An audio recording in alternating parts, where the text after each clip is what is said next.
Hapunan by Yikon. Diyan, tara, kain na tayo. Sarap naman ng tuyo na to. Bubusig ako rito ah.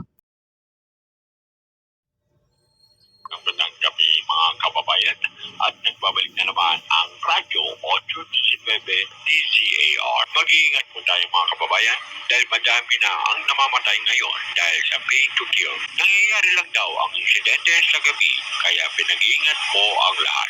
May nahuli na rin ang otoridad sa kasong ito at base sa kanila, binabayaran ng nakatataas ang mga tauhan nila na pumatay kapalit ng pera. At yan lamang po ang ating balita sa mga oras na ito.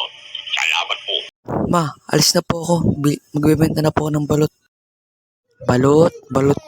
Bili na kayo ng balot. Bili nga po ng isang balot at isang chicharon. Ito po yung balot at chicharon. Naubos ko yung paninda.